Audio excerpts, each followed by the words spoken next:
ฮายสบายดีทุกคนครับมาพ่อกับวีบาบูไทยอีกแล้วเนาะกับคลิปการผสมสบู่กับน้ำเกลือเพื่อเป็นครีมอาบน้ำเนาะซึ่งคลิปก่อนเราได้เห็นไปแล้วซึ่งคลิปก่อนนั้นเป็นสีส้มเนาะเป็นสีส้มเป็นของหมักเกียงกับหมักหงแต่ว่าตัวนี้เราปรับเปลี่ยนสบู่เนาะซึ่งสบู่ก็เป็นสบู่เป็นเน็ตคือเก่าเนาะตัวนี้เป็นสูตรสมุนไพรเนาะเห็นบ่ ซึ่งสมุนไพรตัวนี้ก็จะมีขิงหวานหางแข่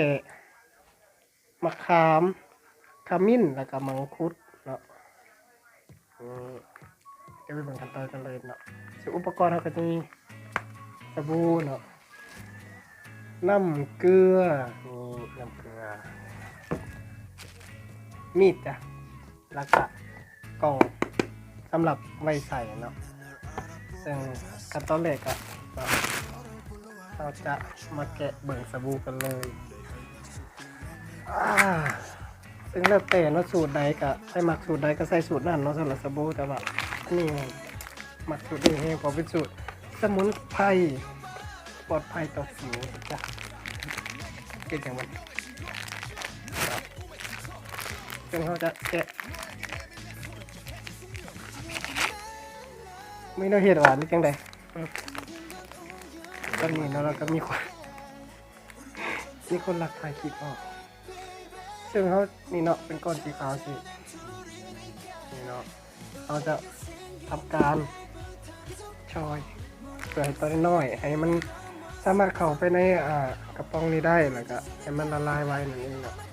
ซึ่งแล้วแต่คนจะซอยเนาะจะตัดครึ่งเลยก็ได้อันนี้จะตัดครึ่งก่อนคือให้แข็ง ไม่หนากูสักหลังจากนั้นเขาก็จะซอยเป็นตอนนิดหน่อยซอยไปเลยนี่เนาะ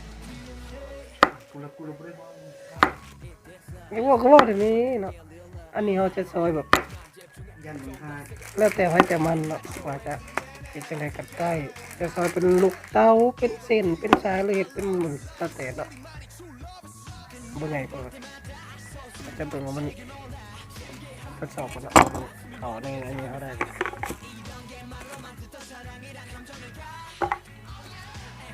ตัวนี้ใหญ่กว่าโอ้ยเดี๋ยวเห็ดให้มันพอดีเนาะยังมีปัญหาเรื่องการละลายในน้ำเกลือของเบนเน็ตนะพอเบนเน็ตละลายในน้ำได้ดีขนาดดีจะบนหนาเสือ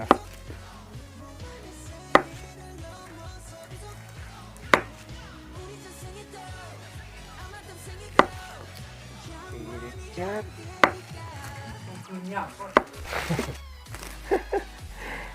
ขอเขาก็ไม่ได้ขอให้ส่งคืนเขา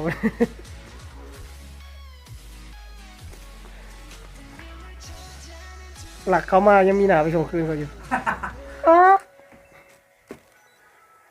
โอเคเดี๋ยวต้องเล่นต้มต้มเป็นเนาะต้มใครจะต้มจ้ะซึ่งเขาหูกันอยู่แล้วเนาะว่าสบู่เวเน็ตนี่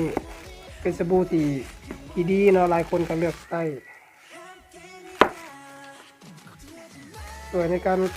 ลดฝ้าลดสิวลดกระต่างๆจุดด่างดำต่างๆกันพรยังใส่เลย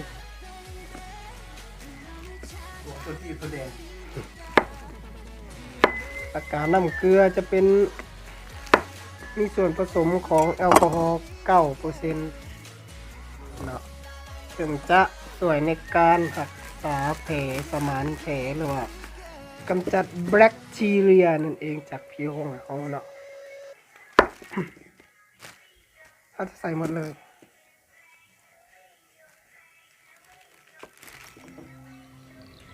อันนี้เขาใส่ได้กลุ่มประมาณเดือนหนึ่งเนาะซื้อสบู่13,000ซื้อน้ำเกลือก็ตอนเดียว18,000แพงอยู่เลยเนาะรวมประมาณ30,000เนาะ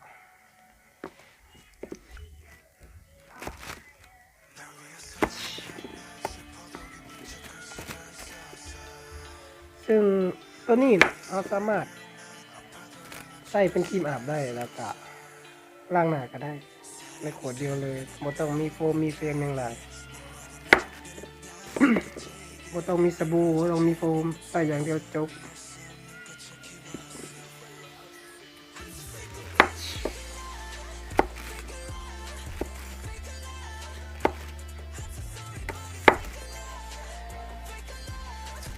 อ้ยะจักโมงแล้วครับทันอยู่นะ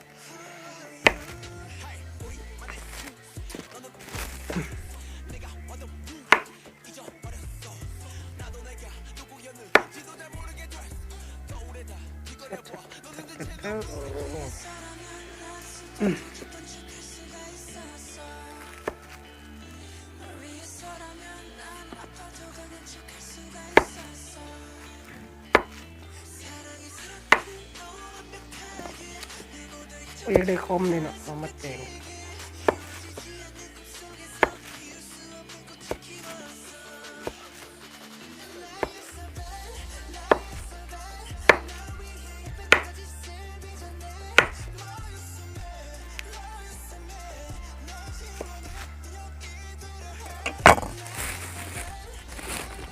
เห็นแล้วเอากะ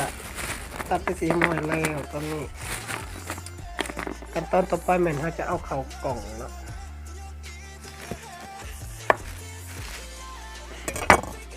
กล่องก็คือเป็นกล่องยังก็ได้เนาะที่บัวใส่แล้วที่มีหัวปั๊มมาทางนี้เลยมันจะละลายเองเนาะเพราะว่าสบู่ตัวนี้ละลายง่ายเนาะในน้ำซื่อๆยังละลายแล้วเจอน้ำเกลือไปละลาย เขาจะแช่ไว้ประมาณคืนหนึ่งเนาะแล้วก็ไปเบิ่งกันว่ามันจะเป็นยังไง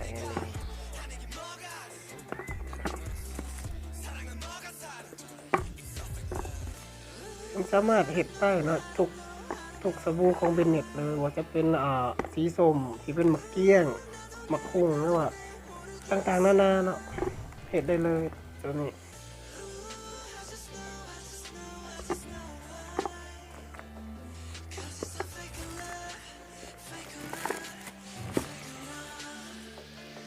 ใหญ่กว่ามือ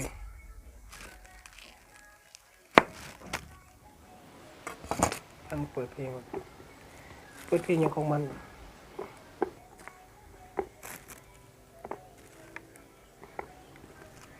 จะได้ยกไป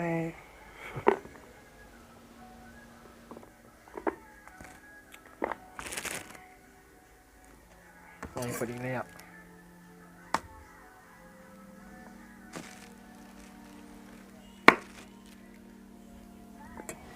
อ๋อ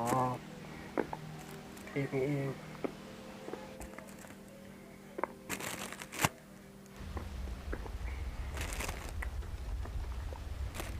เขาต้องเอาอีกรอบเพราะว่ามีอยากมีล็อกแรกเอาไว้โลโก้เนาะ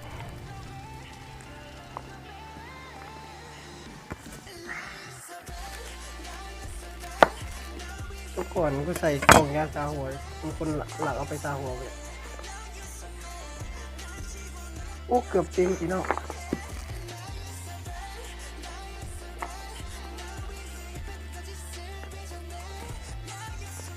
ซึ่งการใส่น้ำเกลือมันเราจะใส่แบบใส่ให้มันให้มันถ่วมเนาะแต่จะใส่แล้ว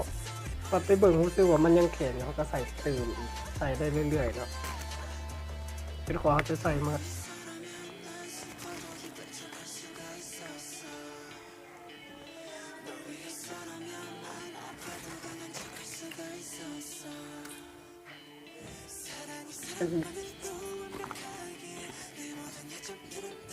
โอเค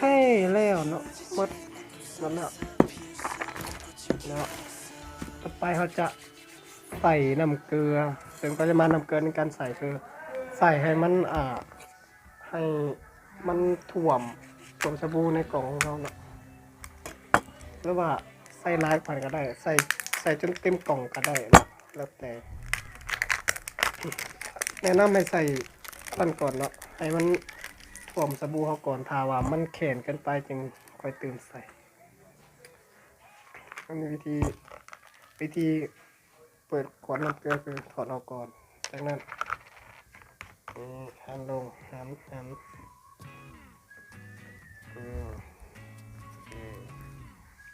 บ่ใส่มีดไป บ่แม่นแนวใส่มีดเนาะนี่เปิดมันเรียบร้อยไข่เรียบร้อยพอมันมีตัวไข่ตัวนี้นะแล้วเราก็จะใส่ไปเลยบีบใส่เลยอันนี้จะใส่เกลือยังไงใส่จนเต็มกล่องเลยพอกล่องเขาหน่อย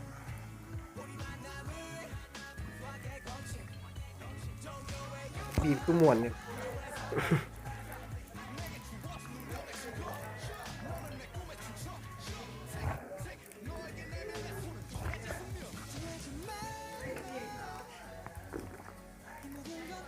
น่าเกลือกล่องอะไรน่าเกลือกล่อง18เป็ดเป็นยัง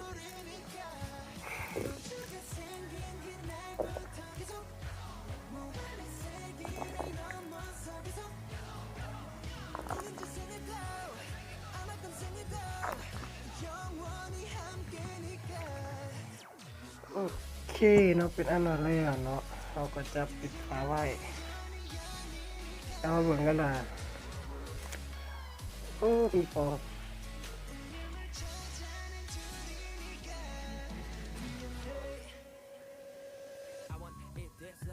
วับ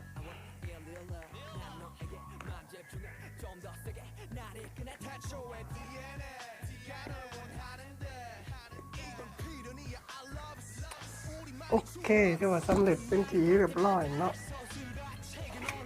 ใส่อันนี้ใส่เต็มกล่องเลยว่ากล่องอันนี้มันหน่อยเนาะน้ำเกลือเขาเหลือซึ่งน้ำเกลือสามารถเอาไปล้างแผลได้หรือเอาไปเสร็จหน้าล้างหน้าก็ได้เนาะเราจะทำความสะอาดหน้าเราให้หน้าเราสะอาดโอเคสำหรับคลิปนี้กระจบเพียงเท่านี้เนาะผลมันเป็นยังไงเดี๋ยวจะถ่ายให้เบิ่งหลังถ่ายคลิปนี้เนาะว่ามันจะเป็นยังไงมื้อนี้จะมาเบิ่งกันสำหรับมื้อนี้ขอลาไปก่อนอย่าลืมกดไลค์กดแชร์กดติดตามที่สำคัญอย่าลืมกดกระดิ่งเนาะเพื่อรับทุกการแจ้งเตือนคลิปข้าพเจ้าเอาลงสำหรับคลิปนี้ขอตัวลาก่อนบ๊ายบายเป็นทีวะโอ้12